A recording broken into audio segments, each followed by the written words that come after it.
हर हर महादेव दोस्तों, आप सुन रहे थे मेरे साथ दिल का रिश्ता की कहानी। दिल का रिश्ता भाग 8 द नेकलेस।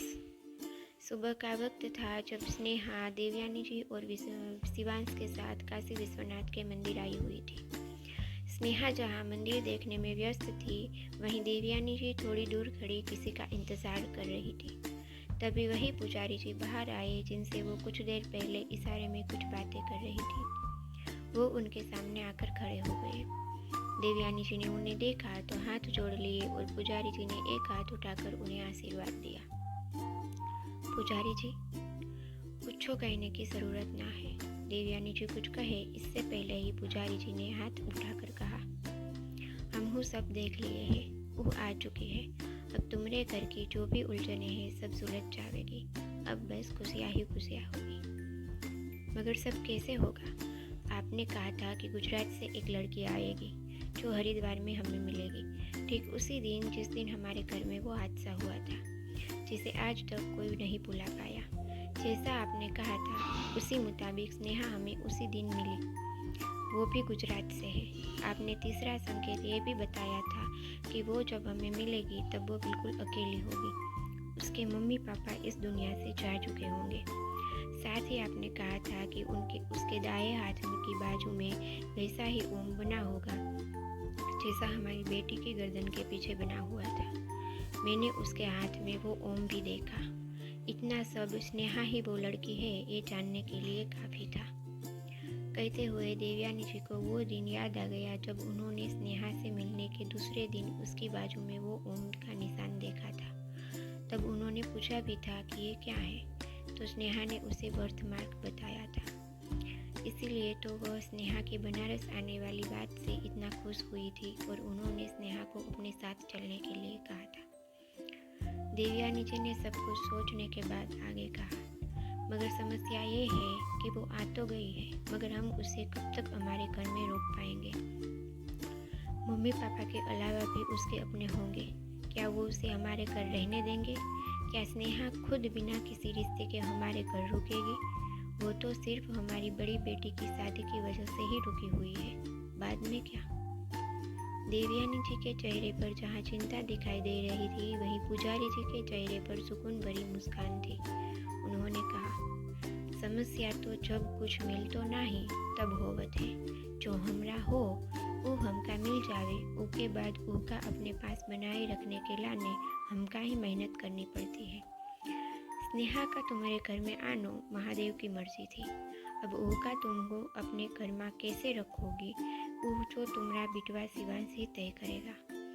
वो बिटिया शिवांश बिटवा का भविष्य है। जो तुम्हारे घर ने खोया है वो ये बिटिया ही वापस दिला सकती है। वैसे तो इंसान को जो चाहिए वो खुद ही हासिल कर सकता है, मगर कभी उसका हासिल करने के लाने महादेव किसी को जरिया बनाकर भेजते हैं। उस जरिया ये बिटिया ही है। मगर शिवांश को तो स्नेहा बिल्कुल पसंद नहीं है, तो वो भला स्नेहा को क्यों रोकेगा? देवयानी जी ने कहा, पसंद तो इंसान को काफ़ी कुछ ना हो तो है, मगर जो हमरे भले के लाने हो उसका हम हो खुद से दूर भी तो ना जाने दे सकते है। बिटिया महादेव की बड़ी भक्त है, उनकी भक्ति उनकी आंखों में नजर आवत है। अब भला महादेव की मर्जी के आगे हमरी कहाँ चल पाती है? तुम्हारे बेटे को महादेव भी पसंद ना है, मगर उनके तो नाम में ही शिव है, इसलिए तो उसका गुस्सा भी तपता लावा है। वहीं बिटिया के नाम में स्नेह है, जो हम पहले ही कहे थे। गुस्से में थोड़ा प्यार मिल जावे तो सब कुछ हो सकता है। अब गुस्सा तो बिटिया को भी आवत है, उनके अंदर भी आग है, मगर वो संयम रखना जानती है। शिवांश बिटवा को अभी स्नेहा बिटिया पसंद ना है, मगर आगे जाकर महादेव ही उनका एहसास दिलाएंगे कि वह लड़की उनके लिए साक्षात महादेव का आशीर्वाद है। शिवांश बिटवा के गुस्से को स्नेहा बिटिया ही काबू कर सकती है। उसका सही राह बिटिया ही दिखा सकती है, जो शिवांश को भी मानना पड़ेगा। पुजारी जी ने कहा तो देवयानी जी कुछ पल के लिए गहरी सोच में पड़ गई। देवयानी जी का इतना सोचते देख पुजारी जी ने मुस्कुरा कर कहा, ज्यादा आगे की ना ही सोचो। उनकी ज़िंदगी में जहाँ तक का साथ लिखो होगो वहाँ तक दोनों साथ ही रहेंगे। जब तक वो खुद एक दूसरे के साथ रहना चाहेंगे कोई कुछ ना कर पावेगो। मिलनो और बिछड़नो तो ऊपर वालो तय करतो है, बाकी जो मिलो है उसका कैसे संभाले वो हमरे हाथ में होतो है। लाख कोशिशों के बाद भी वो हमसे दूर हो जावे तो इंसान के पास खुद को ये दिलासो देने के अलावा कोई चारो ना बचतो कि वो हमारी किस्मत में ना था। आगे जैसी महादेव की मर्जी। बाकी रही तुम्हारे बेटे की शादी की चिंता की बात, तो तुम्हारे बेटे की शादी तब तक ना हो पाएगी जब तक वो खुद ना चाहे। अगर उनकी मर्जी के बिना शादी हुई तो वो शादी टिकेगी ना। वजह आप जानती हैं, आपके बेटे का गुस्सा बहुत खतरनाक है। उसे ऐसी जीवन संगिनी की ज़रूरत है जो उसे और उसके गुस्से को संभाल सके। तो उनकी मर्जी के खिलाफ शादी न हो पाए ये बात का खास ख्याल रखना है। अब तुम घर जाओ, आगे महादेव देख लेंगे।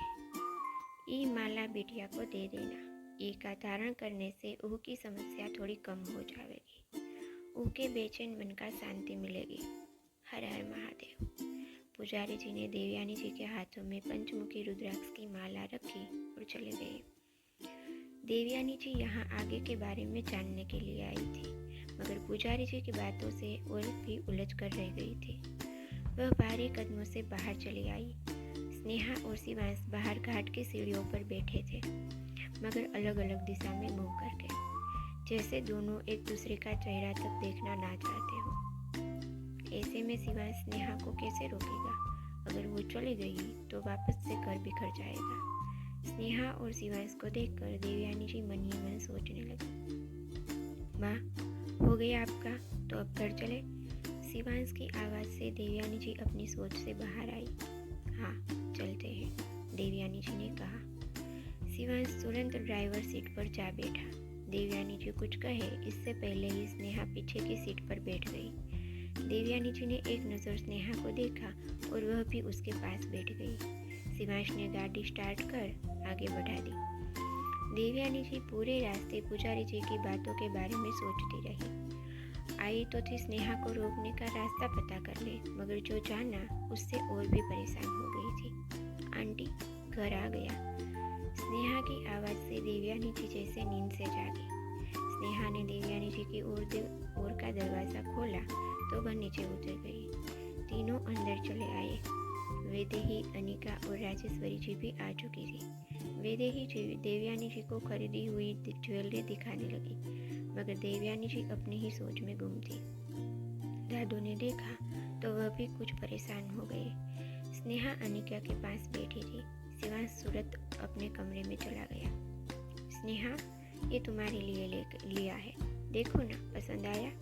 राजेश्वरी जी ने एक नेकलेस स्नेहा की ओर बढ़ाकर कहा।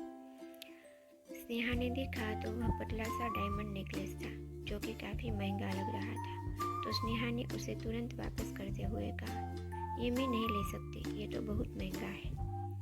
तो क्या हुआ, हमारी ओर से एक छोटा सा तोहफा समझकर रख लो, राजेश्वरी जी ने बड़े ही प्यार से कहा। मगर ये कुछ ज़्यादा ही हो जाएगा, स्नेहा ने झिझकते हुए कहा।